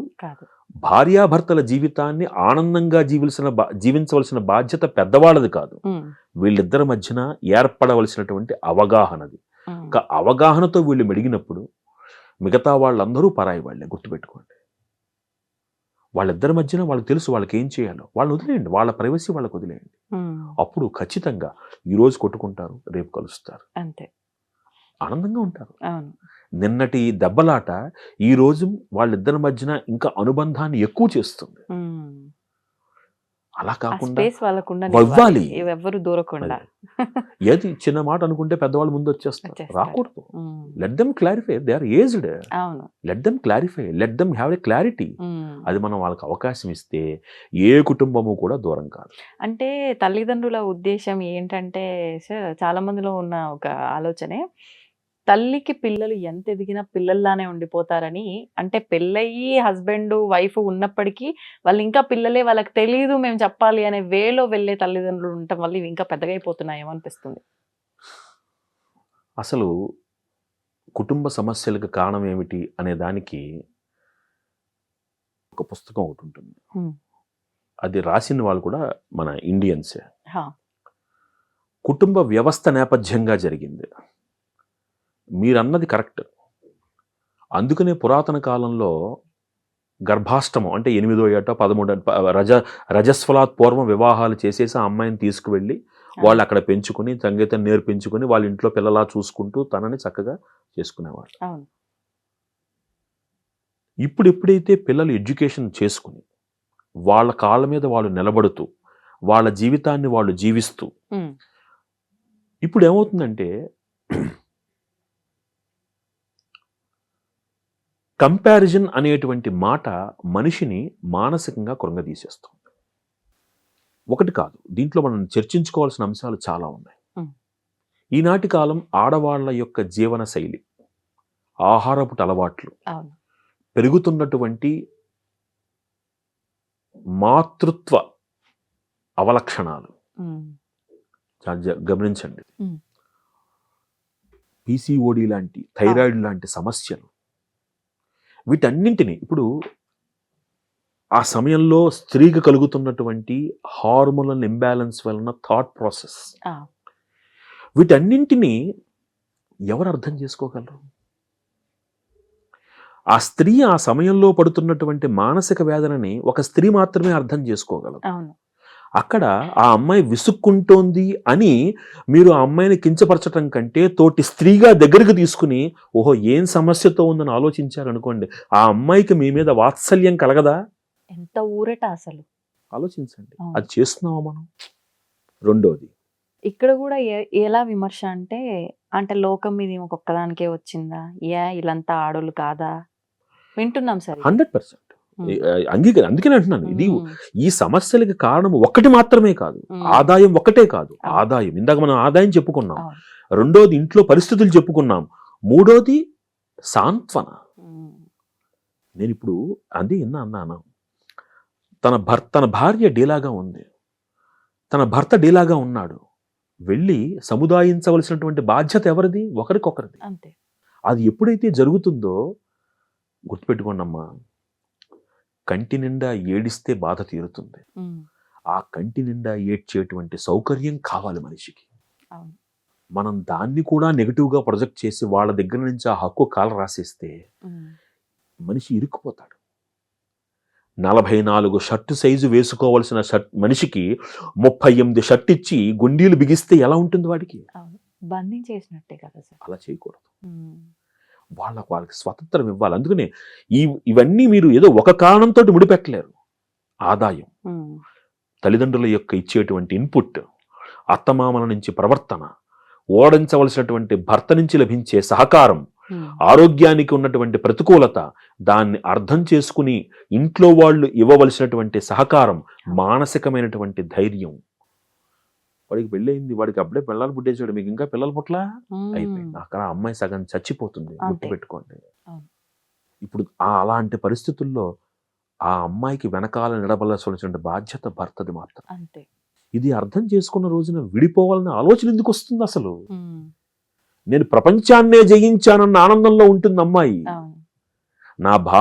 నా బాధని అర్థం చేసుకుని నా వెనకాల నిలబడినటువంటి నా భార్య ఉండగా ప్రపంచాన్నే జయించగలను అనుకుంటాడు భర్త.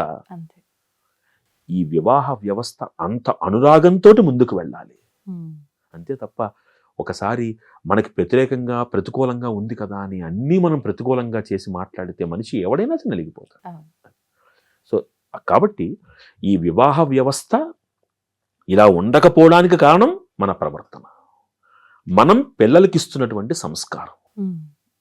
ఆలోచించండి. ఆలోచిస్తే సమస్యకు పరిష్కారం దొరుకుతుంది. అవును. నిజంగా చాలా మందికి ఒక మంచి మార్గం ఈ వీడియో. మా గురువు గారు మాకు నేర్పించింది, మేము అందరికీ పంచిపెడుతున్నాం అంతే.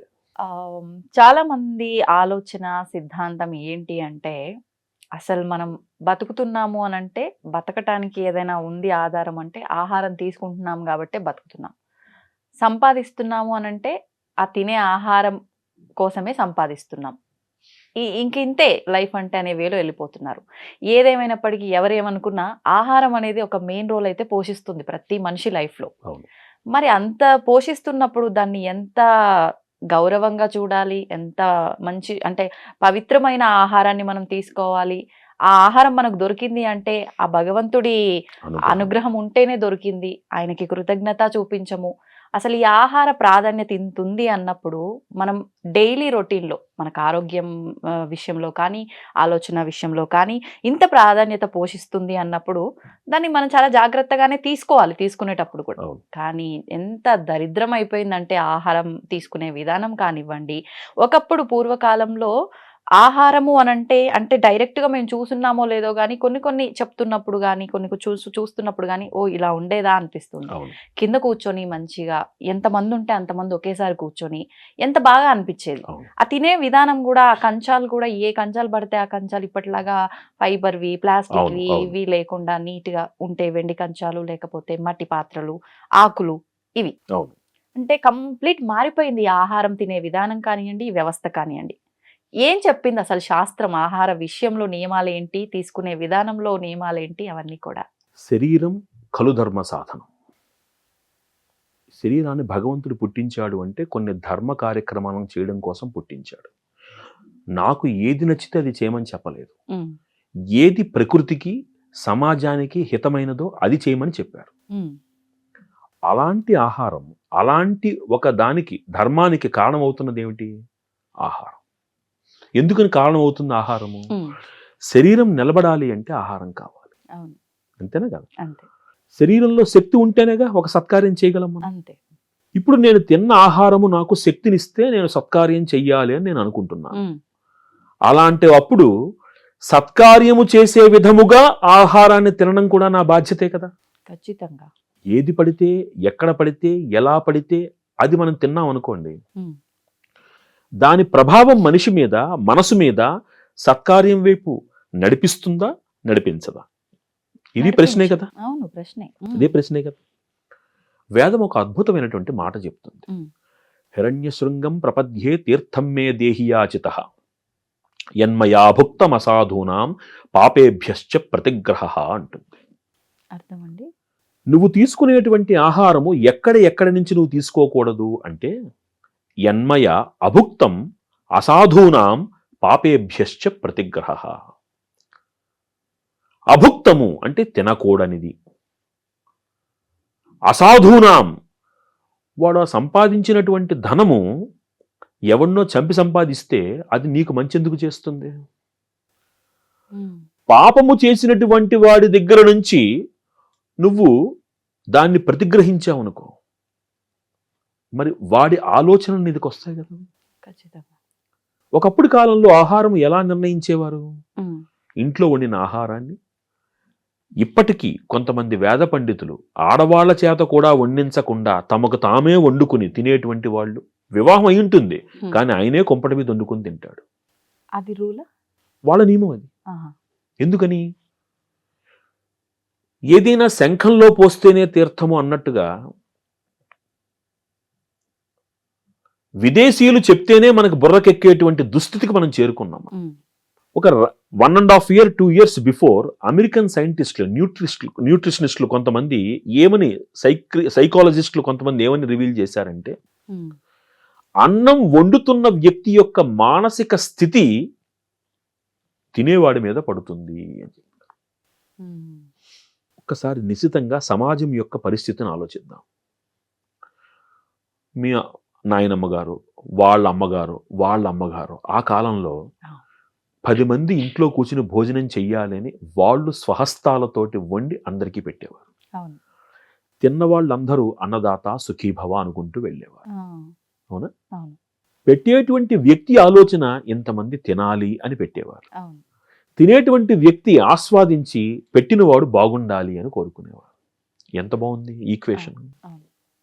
ఇప్పుడు మీరు తింటున్నది మెజారిటీ. మొన్న గరికపాటి నరసింహారావు గారు ఒక రీల్లో చూశాను. ఇదివరకు కాపురాలు భార్యాభర్తలు చేసేవారు, ఇప్పుడు కాపురాలు జొమాటోలు స్విగ్గీలు చేస్తున్నాయి వాళ్ళు. ఇప్పుడు వండుతున్నటువంటి వ్యక్తి, మీరు బయట తింటున్నారు, మీరు హోటల్లో తింటున్నారు, వండుతున్న వ్యక్తి ఇతను కడుపు నిండా తినాలి అనుకుంటున్నాడా, లేకపోతే ఇతను తిన్న దాంట్లో నాకెంత లాభమని పెడుతున్నాడా? అంతే కదా.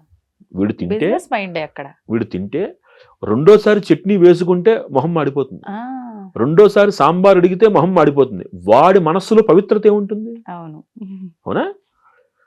ఆ ప్రభావం మీ మనసుల్లో ఉండదా? ఉంటుంది. ఇప్పుడు ఈ పిల్లలు, ఈ పెద్దవాళ్ళు మన ఇంట్లో వాళ్ళు భోజనం చేస్తేనే ఎక్కువ తినేస్తే అనేటువంటి ఆలోచనలోకి వెళ్ళిపోతున్నారు కదా. పోనీ ఇంట్లో వాళ్ళ గురించి ఆలోచించకపోయినా కనీసం ఇంటికి వచ్చే అతిథుల గురించి ఆలోచిస్తున్నారుగా. అయ్యో ఇప్పుడు ఉంటే 2 రోజులు భోజనం ఖర్చు అనుకుంటున్నారుగా. అంటే ఏమైపోతుంది? మీరు తింటున్నటువంటి ఆలోచన, మీరు తింటున్నటువంటి భోజనము యొక్క ఆ సరళి మీ ఆలోచన సరళికి హేతు అవుతోంది. అతి ప్రమాదకరమైంది. ఒక వ్యక్తి ఒక పాపపు చర్యతోటి సంపాదించిన ధనంతో మీకు భోజనం ఎప్పుడైతే పెడుతున్నాడో ఆ ఆలోచన సరళి మీలో ప్రవేశిస్తుంది. ఆ రాడికలిజం మిమ్మల్ని వెంటాడుతోంది కదా. ఆ ఆలోచన సరళి.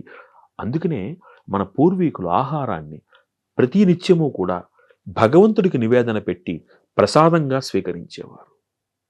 ఒక దీపము, ఒక నివేదన మస్ట్ అండ్ షుడ్. దీనికి కులంతో సంబంధం లేదు. మంత్రం వచ్చినవాడు ఒకలా నివేదన పెడితే మంత్రం రానివాడు ఇంకొకలా నివేదన పెట్టేవాడు. బ్రాహ్మడు పెట్టినటువంటి మంత్ర నివేదనని ఈశ్వరుడు స్వీకరించాడు. నాడు తిన్నడు పెట్టినటువంటి భక్త కన్నప్ప పెట్టిన పచ్చి మాంసాన్ని కూడా అంతే పవిత్రంగా స్వీకరించాడు ఈశ్వరుడు. ఈశ్వరుడికి భేదం లేదు. కానీ ఎప్పుడైతే అది నివేదన పెట్టి భక్తిగా స్వీకరించామో నా ఆలోచనల్లో మార్పు ఉంది. ఒకప్పుడు కొంతమంది బయట నుంచి ఇంట్లోకి రానివ్వకుండా మడిగా వండి భగవంతుడికి నివేదన పెట్టి ఆ ప్రసాదాన్ని స్వీకరించడాన్ని సరిగ్గా అర్థం చేసుకోలేనటువంటి సమాజం దానికి విపరీతార్థాలు తీసింది. ఈ రోజుకి కూడా కులంతో సంబంధం లేకుండా భగవంతుడికి నివేదన పెట్టకుండా తినని వాళ్ళు చాలా మంది ఉన్నారు. తినే ఆహారం మీ మనస్సు మీద ప్రభావం చూపెడుతుంది. ఇది మొట్టమొదటి మాట. ఆహారాన్ని సాత్విక, రాజస, తామసిక ఆహారాలుగా గీతాచార్యుడు విభజించాడు భగవద్గీతలో. విభజించినటువంటి ఆహార విధానానికి ఒక్కొక్క దానికి ఒక్కొక్క ఫలితం ఉంటుంది అని చెప్పాడు. తామసిక ఆహారాన్ని స్వీకరించవద్దు అని చెప్పాడు. రాజసికాన్ని స్వీకరించమని కొంతమందికి చెప్పాడు. ఎందుకని? మీకు బలం కావాలి. మీరు బలహీనులైతే ఏమవుతుంది? అనవసరమైనటువంటి దోపిడీలు భారతదేశం మీద జరుగుతాయి. మనకి పనికిలాని కొన్ని ధర్మాలు మనకు నేర్పించిన శాంతి వలన మన ఉనికిని కోల్పోయింది భారతదేశం, మన దేశం. సాత్విక ఆహారాన్ని స్వీకరించేటువంటి వ్యక్తి తాను సాధనాపలంగా ఉన్నత స్థితికి చేరుకుంటాడు. ఆలోచనల ప్రకంపనలు అతన్ని తాకవు. ఇంత స్పష్టంగా నియమించి మనకు ఒక జీవితాన్ని, పరమార్థాన్ని అందించింది మనకి వేదము, వేదసారము, మన సనాతన ధర్మ మూలము. ఇప్పుడు ఆహారాన్ని మనం ఏం చేస్తున్నాం? కలుషితం చేసుకుంటున్నాం. ఒక బన్ను తింటున్నాం. ఇప్పుడు ఈ రోజు కూడా మీరు ఏదైనా బ్లడ్ టెస్ట్ చేయించుకుంటే ఆ ట్రైగ్లిజరైడ్స్ ఎక్కువగా ఉన్నాయంటే ఆయిల్ మానేయండి అంటారు. అంటే అన్నిటికీ ప్రభావం ఆహారం మీద ఉంటుంది. అది ఆరోగ్య ప్రభావమైనా మన ప్రభావమైనా దాన్ని నియంత్రించి మనకు ఒకప్పుడు అలాంటి ఆ విధమైనటువంటి ఆలోచన, సరళికి సంబంధించినటువంటి, ఆరోగ్యానికి సంబంధించినటువంటి ఆహారాన్ని మనకు అందించేవారు. ఓ చిన్న ఉదాహరణ చూస్తే శ్రావణ మాసంలో శనగలు నోములకు వెళ్ళినప్పుడు ఇస్తారు. భాద్రపద మాసంలోకి వచ్చేసరికి వినాయకుడికి నివేదన పెట్టినటువంటి ఉండ్రాళ్ళు తినవయ్యా అని చెప్పేవారు. అక్కడ ఉడకబెట్టిన ఆధార ప్రాధాన్యం. ఎందుకు అంటే వర్షాకాలం అక్కడ మీకు. శరత్కాలంలోకి వచ్చేసరికి పులిహోర గణనీయంగా పెరుగుతుంది వాటి యొక్క ఉనికి. ఆ సమయంలో కార్తీక మాసంలో ఉల్లిపాయ నిషేధం, ఉసిరికాయ ప్రాధాన్యత.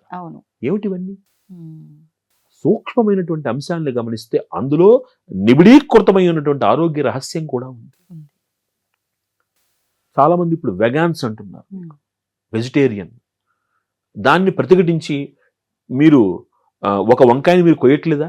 వంకాయనికి వస్తే తప్పు లేనిది కోడినికి వస్తే తప్పేంటి? ఈ వితండవాదం కూడా జరుగుతుంది. ఆలోచించండి. ఒక వంకాయ నేను కోసాను, చెట్టు చచ్చిపోతుందా? ఇంకో వంకాయ కాస్తోందా? పునరుత్పత్తి కలిగిందా? ఒక కోడిని చంపితే ఇంకో కోడి పుడుతోందా? పునరుత్పత్తి ఆపేస్తున్నా. ఇంకొకటి, మనిషి ఆహారాన్ని జిహ్వ ప్రాధాన్యంగా తీసుకున్నంత కాలము కూడా మనిషి ప్రయాణానికి అంతు ఉండదు. రుచి ప్రాధాన్యంగా తీసుకోకుండా మనిషి ఎప్పుడైతే నా ఆకలి తీరినంత వరకే నేను తింటాను అని అనుకుంటాడో అది బ్రహ్మ పదార్థం అవుతుంది. చాలు అనడం నేర్చుకోవాలి. ఒక్క అన్నాన్ని మాత్రమే మనస్ఫూర్తిగా ఆ క్షణానికి నాకు వద్దు మహాప్రభు అంటారు. అందుకే అది బ్రహ్మ పదార్థం అయింది. మళ్ళీ తర్వాత ఆకలి వేస్తుంది. అది సృష్టి పునరుత్పత్తి. పునరుత్పత్తి కలిగినటువంటి ఆహారాన్ని, సాత్వికాన్ని మీరు తీసుకుని పునరుత్పత్తి లేనటువంటి జంతువు వధకి మీరు దూరమయ్యి సాత్విక ఆహారాన్ని ఎప్పుడైతే తీసుకుంటారో, ఆలోచనలో సాత్వికత, ఎప్పుడైతే అన్నాన్ని, భోజనాన్ని ప్రసాదంగా మీరు పెట్టి నివేదన తీసుకుంటారో, తీసుకునేటువంటి పదార్థంలో పవిత్రత, ఇన్ని మన మనస్సుకి చేరతాయి. బయట ఆహారాన్ని తినడం వల్ల వాళ్ళ ఆ ఆర్థిక లావాదేవీలు మీ ఆలోచనలో ప్రవేశిస్తాయి. దానిలో ఉండేటువంటి క్వాలిటీని మనం మిస్ అయిపోతాం. అది ఎక్కడి నుంచి వచ్చిందో, వాడు ఎలా సంపాదించాడో మీకు తెలియదు. ఆ పాపం మనం మూట కట్టుకునే ప్రమాదం మనకెందుకు? నిర్మలంగా ఉంటే సరే. ఆహారానికి ఇంతటి ప్రాధాన్యత ఉంది. మరి వండే పాత్రలు, తీసుకునే పాత్రలు అండ్ ఆహారము అనంటే గౌరవంతో కూర్చొని తినే పద్ధతి ఒకప్పుడు. ఇప్పుడు నించొని చెప్పులేసుకొని ఎక్కడ పడితే అక్కడ, దాని గురించి. ఒక అద్భుతమైనటువంటి ఒక జీవన విధానము ఒకనాటిది. ఎలాగంటే, ఏ పాత్రతో మీరు అన్నం వండుతారో ఆ పాత్రని ఎంగిలి చేత్తో ముట్టుకోకూడదు. ముట్టుకునేవారు కాదు ఒకప్పుడు. మీరు గమనించండి మీ పూర్వకాలం ఇళ్లలో. హ్మ్. అది నివేదన పెట్టేందుకు అర్హమైందిగా దాన్ని ఉంచేవారు. దాంట్లో నుంచి వేరే గిన్నెలోకి తోడేసి తోడేసి. ఆ గిన్నె దాచేసేవారు. ఎందుకంటే ఆ అన్నం దాంట్లో వండితేనే నివేదనకు అర్హత. హ్మ్. దాంట్లో నా ఎంగిలి చేతులు పెట్టి దాన్ని కలిపేసి హ్మ్. దాంట్లోనే నేను మళ్ళీ నివేదన పెడతానంటే కుదరదు. హ్మ్. నీ స్నేహితుడో వాళ్ళ ఇంట్లో వాళ్ళో ఎవరో ఆ ఎంగిలి చేత్తో అన్నం పెట్టేసింది దాన్నే కలిపి మీ చేతిలో పెడితే మీరు తీసుకుంటారా? ఎందుకు తీసుకోరు? ఏ భగవంతుడికో న్యాయం మనకో న్యాయం ఏమిటి? భగవంతుడు ఏమి అనడు. అనడు. ఇక్కడ రియాక్షన్ వెంటనే చూస్తాం. ఇచ్చింది తీసుకోడు. అది తెలియాలంటే సమయం పడుతుంది. అంతే. అందుకనే అద్భుతమైన మాట ఒకటి చెప్తారు వేదాంతంలో. హ్మ్. ప్రకృతి ఒక పాఠం నేర్పిస్తుంది. ఆ పాఠాన్ని వెంటనే అర్థం చేసుకుని మనం మార్పు సాధించాలి. ఆ మార్పుని మనం సాధించకపోతే ప్రకృతి గుణపాఠం నేర్పిస్తుంది. అప్పుడు ఎవ్వరూ తట్టుకోలేరు. అందుకు ప్రత్యక్ష ఉదాహరణ ఒక సునామీ తుఫాన్ లాంటిది. ప్రకృతి ఇచ్చేటువంటి హింట్ని మనం గమనిస్తే మారితే ప్రకృతి శాంతిస్తుంది. అది ఒక్కసారి వైక్లభ్యాన్ని సృష్టిస్తే, వైపరీత్యాన్ని సృష్టిస్తే ఎవ్వరూ తట్టుకోలేడు. హ్మ్. అలా మనం భగవంతుడి దగ్గరికి వెళ్ళేసరికి ఆ భగవంతుడికి నివేదన పెట్టేటువంటి పాత్రని సెపరేట్గా పెట్టి దాంట్లో దానిని మాలిన్యం చెయ్యకుండా జాగ్రత్త పడేటువంటి ఒక సాంప్రదాయం అది పాటించి తీరాలి. హ్మ్. భగవంతుడంటే ప్రకృతే. అవును. రెండవది ఇక నుంచుని తినడము, కూర్చుని తినడము, చెంచాలతో తినడము. చెంచాలు ఇప్పుడు ఏదైనా ఒక ఫంక్షన్కి వెళ్ళాలంటే భయం వేస్తూ ఉంటుంది. ఎందుకు అంటే అక్కడ మనుషులు మాట్లాడుకునేటువంటి మాటల కంటే ఈ చెంచాకి పింగాణి ప్లేట్కి మధ్య జరిగే శబ్దం ఎక్కువగా ఉంటుంది. నిజం. అవునా? కింద కూర్చుని తినడంలో ఆంతర్యం ఏమిటి? మీ శరీర వ్యవస్థలో మీరు నిటారుగా అంటే మనకి కొన్ని డైరెక్షన్స్ చెప్పబడ్డాయి. తూర్పు ముఖంగా కానీ ఉత్తర ముఖంగా కానీ కూర్చుని మీరు భోజనం చేయాలి. ఇంకా ఏ ఇతర డైరెక్షన్స్లో కూర్చోకూడదని చెప్తోంది. శరీరాన్ని నిటారుగా కూర్చోబెట్టి మఠం వేసుకుని చేయడం వలన మీ జీర్ణ వ్యవస్థ మీకు శీఘ్ర జీర్ణానికి అజీర్తి లేకుండా ఉండడానికి దోహదపడుతుంది. టేబుల్ కల్చర్ మనకి లేదు అసలు ఫస్ట్. ఎందుకంటే మీరు టేబుల్లో మీద కూర్చుని తినేటప్పుడు మీ పోస్చర్ వేరేలా ఉంటుంది. కింద కూర్చుని భోజనం చేసేటప్పుడు మీ పోస్చర్ వేరేలా ఉంటుంది. చేత్తో కలుపుకుని తినడం వలన అరచేతిలో ఉన్నటువంటి ఆ వేడి ఎప్పుడైతే అన్నంలో వేడి ఎప్పుడైతే చేతిని తాకిందో లేదా చెద్దన్నమైనా సరే ఎప్పుడైతే మీరు ఆ అన్నాన్ని ప్రెస్ చేస్తున్నప్పుడు మీరు కొన్ని నెర్వ్స్ యాక్టివేట్ అవుతాయో మీ శరీరానికి ఆ పాజిటివ్ ఎనర్జీ లభిస్తుంది. It is nothing but acupressure. అతి సూక్ష్మమైనటువంటి అంశం ఇది ఆక్యుప్రెషర్. మీకు తెలుసో తెలీదో షుగర్ ఉంటే కనుక ఒక నెర్వ్లో ఇక్కడ నొక్కితే షుగర్ కంట్రోల్ అవుతుంది. ఒక నెర్వ్ దగ్గర నొక్కితే మీకు బీపీ కంట్రోల్ అవుతుంది. అదంతా మీరు అన్నంతో చేయొచ్చు. ఆ ప్రెషర్ని చేతి మీద మీరు అన్నంతో పెట్టచ్చు. జీర్ణ వ్యవస్థ సాఫీగా ఉంటుంది. కింద కూర్చోవడంలో ఆంతర్యం అది. నుంచుని తింటే ఏముంది? నుంచుని తినడంలో ఒక పోస్చర్ లేదు దానికి. ఇకపోతే చెప్పులు వేసుకుని తినడం. చెప్పులు వేసుకుని తింటే నష్టం ఏమిటి, లాభం ఏమిటి అనేది పక్కన పెడితే అసలు చెప్పులు ఎందుకు వేసుకుంటున్నారు? అది ఒక ఇది మాలిన్యం మన అంటకుండా మనం చెప్పులు వేసుకుంటున్నాం. అంతేనా? రోడ్డు మీద ఏదో ఉంటుంది తొక్కకుండా మనం చెప్పులు వేసుకుంటున్నాం. ఆ చెప్పులు ఆ మాలిన్యాన్ని తగ్గుతున్నాయి, మీ దాకా రాకుండా కాపాడుతున్నాయి. మరి ఆ మాలిన్యంతో మీరు తింటే ఆరోగ్యం మీకు ఎక్కడొస్తుంది? అంతేనా? దీనికి శాస్త్ర ప్రమాణం అక్కర్లా. దీనికి ఏ మాలిన్యం మీ దాకా రాకుండా చెప్పు దాన్ని గ్రహిస్తోందో ఆ మాలిన్యంతో కూడిన చెప్పుని కూర్చుకుని మీరు భోజనం చేస్తుంటే మీ శరీరంలో మంచి ఏమవుతుంది? ఇంకా మనిషి చేసే పాపము దేన్ని ఆశ్రయించి ఉంటుంది అంటే జుట్టును ఆశ్రయించి ఉంటుంది. స్త్రీకి జుట్టు సౌభాగ్య సూచిక. అందుకనే స్త్రీ జుట్టు కత్తిరించరాదు. అది సౌభాగ్యానికి, భర్త ఆయుష్కి ప్రత్యేకతనికి. పురుషుడికి జుట్టు ఉండరాదు. అది వాడికి శక్తికి సూచిక. మనం తినేటువంటి ఆహారంలో 40% జుట్టుకి వెళ్ళిపోతుంది. రెండవది, జుట్టు అహంకారానికి సూచిక. అందుకనే అందం ముందు నుంచి 4 సార్లు పైకి కిందకి దూతాడు దాన్ని. ఒకప్పటి కాలంలో మనకున్న నియమం ఏమిటి అంటే, ఏ ఆలయానికి వెళ్ళినా సరే, ఇర్రెస్పెక్టివ్ ఆఫ్ ద టెంపుల్, అది వెంకటేశ్వర స్వామి వారి ఆలయమే కాదు, ఇర్రెస్పెక్టివ్ ఆఫ్ ద క్యాస్ట్, అది బ్రాహ్మడికో వైశ్యుడికో పరిమితం కాదు, అన్ని వర్ణాల వాళ్ళు ఏ గుడికి వెళ్ళినా తలనీలాలు ఇచ్చి వెళ్ళేవారు. మీరు నార్త్ ఇండియాలో చూడండి, వర్ణానికి సంబంధం లేకుండా అందరికీ శిఖ ఉంటుంది. చూడండి, యాదవుడికి అందరికీ ఈ వర్ణంతో సంబంధం లేదు, వాళ్ళకి అందరికీ శిఖ మ్యాండేటరీ. మీరు బీహార్ వెళ్ళండి, యూపీ వెళ్ళండి, ఢిల్లీ వెళ్ళండి, శిఖ ఉంటే బ్రాహ్మణుడు అనుకుంటాం. No, not required. శిఖ అనేది వర్ణానికి అతీతంగా ప్రతి మగ వ్యక్తికి ఉండవలసినటువంటి నియమం. అది జుట్టు పెంచుకోకూడదు మగవాడు, ఎందుకంటే వాడు తినే ఆహారంలో సగం కేశాలకు వెళ్ళిపోతుంది, గోళ్లకు వెళ్ళిపోతుంది.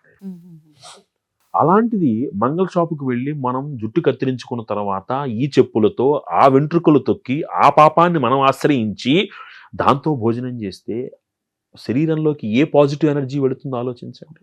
ఇంకా అనారోగ్యాలు ఎందుకే వస్తున్నాయి, క్లియర్ గా అర్థమవుతుందండి. 2, గోళ్ళు. ఇప్పుడు ఏ పాజిటివ్ బ్లడ్ ఒక అతను ఉంటాడు, అది ఎర్రగా ఉంటుంది. ఏబి పాజిటివ్ ఒక బ్లడ్ వాడు ఉంటాడు, అది ఎర్రగానే ఉంటుంది. ఒకదానికి ఒకటి ఎక్కించేస్తే పోలా ఏమవుతుంది? అట్లా రంగు ఒక్కటే గానీ లోపల ఉండే అన్ని వేరియేషన్స్ ఉంటాయి అంతేనా? కదా. అంటే అర్థం ఏమిటి? ఈ వ్యక్తికి సరిపడేటువంటి ఆ బ్లడ్ కి క్వాలిటీస్ కి సంబంధించినటువంటి జీవము కలిగిన మరొకటి వస్తువు లోపలికి వెళ్ళాలి. చనిపోయిన తర్వాత కూడా మనిషికి పెరిగేటువంటి అవయవాలు ఏంటి? గోర్లు, ఇంకా జుట్టు పెరుగుతుందా? దీంట్లో జీవం ఉంటుంది. ఒక వ్యక్తి గోళ్ళు తీసుకుని రోడ్డు మీద పాడేశాడు, ఇప్పుడు నేను వెళ్ళి తొక్కాను, అది నా అంటే నాలో ఉన్నటువంటి జీవానికి సంబంధించినటువంటి వస్తువు కాదు అది. అవునా? అది అది నేను తొక్కాను, నాలో ప్రవేశించింది. 2 మిస్ మ్యాచ్ అవుతాయి, అదే వైరస్. అర్థమవుతుంది? నా గోరు, అందుకనే మన పెద్దవాళ్ళు దాన్ని ఏం చెప్పారు? గోరు తొక్కితే శని అనే పదం పెట్టారు. కాలు కడుక్కోకుండా లోపలికి రాకపోతే శని. వాటిలో ఆంతర్యం ఏమిటి? నువ్వు ఎక్కడెక్కడ తిరిగి వచ్చి ఏ నెగటివ్ని నువ్వు నీతో పాటు తీసుకొస్తున్నావో వాటిని అన్నింటినీ కాళ్ళతో ఇంట్లోకి తీసుకొస్తున్నావు. కాబట్టి దాని ముందు కాళ్ళు కడుక్కుని ఇంట్లోకి రండి అని అండంలో ఆంతర్యం ఏమిటి? సైన్స్, నాట్ మూఢనమ్మకం కాదది. అలాంటి చెప్పులతోటి నువ్వు భోజనం చేస్తే ఏ పాజిటివ్ ఎనర్జీ నిన్ను దగ్గరికి వస్తుంది నీకు? ఆహారం అంత నిష్టగా అంత పద్ధతిగా తినడంలో ఆంతర్యము. నువ్వు తిన్నది ఎంతైనా అది నీకు శక్తినివ్వాలి, ఆ శక్తి నువ్వు మంచి పనులు చేయడానికి దోహదపడాలి. ఇది శాస్త్రం. తినే వస్తువు పెట్టేవాడు న్యాయంగా సంపాదించేది అయి ఉండాలి. లేకపోతే నీ ఇంట్లో నీ తల్లో చెల్లో భార్యో వండితే నా భర్త నా కొడుకో నా అన్నయ్యో కడుపు నిండా తినాలి, నా ఇల్లు ఆనందంగా ఉండాలని కోరుకుంటుంది ఆ స్త్రీ. అలాంటి ఆహారం తింటే ఆ ఆలోచన నా కుటుంబాన్ని ఆనందంగా ఉంచటానికి దోహదపడుతుంది. ఇంత పవిత్రమైనటువంటిది ఆహారం. సో ఆహారాన్ని ఎలా పడితే అలా, ఎప్పుడు పడితే అప్పుడు, ఎక్కడ పడితే అక్కడ తినరాదు. ఇంత శాస్త్రం ఉంది. అలా పాటించేటువంటి వాళ్ళనేమో మనం ఏవేవో మాటలతో బాధ పెడతాం, వీళ్ళు మమ్మల్ని ముట్టుకోనివ్వరు అంటాం, లేకపోతే మేము పనికిరాం అంటాం. కానీ వాళ్ళ పద్ధతిని అలవాటు చేసుకోండి. ఇది science, the science in the శాస్త్ర. అంతే. చాలా చక్కటి వివరణ అండి. ధన్యవాదాలు. Sriramalakshmi.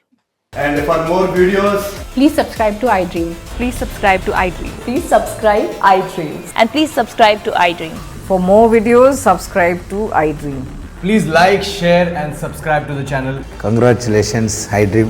Subscribe to iDream. Subscribe to iDream. So subscribe to iDream Media. iDream ki iDream team andarki huge congratulations. Please subscribe iDream Media. Please subscribe to iDream. Subscribe iDream. Please subscribe to iDream. iDream అంటే నా కళల channel subscribe చేసుకున్న నోరు తిరుగుతలేదు, మీరైతే గంట గుర్తు కొట్టండి. For more such videos, please subscribe to iDream. Subscribe to iDream. Please subscribe to iDream. Please subscribe iDream Media. Please do subscribe to iDream. Please subscribe to iDream Media. For best entertainment and information, please subscribe iDream. And don't forget to subscribe to iDream.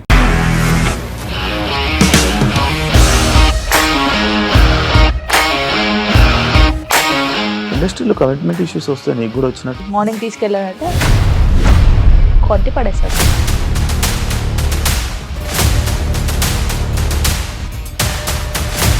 ఒక్కళ్ళు కూడా చూడలేదు ఈ cinema అని చెప్పడానికి కూడా చాలా ధైర్యం కావాలి. అది నిజం కదా, దాంట్లో ధైర్యం ఏంటి ఇది? నెక్స్ట్ డే ప్లేట్ మార్చేస్తే తప్పు కదా. As of now we are comfortable this అని నేను అనుకుంటున్నాను. రష్మిక గారిది మీది ఒకే ఊరంట కదా.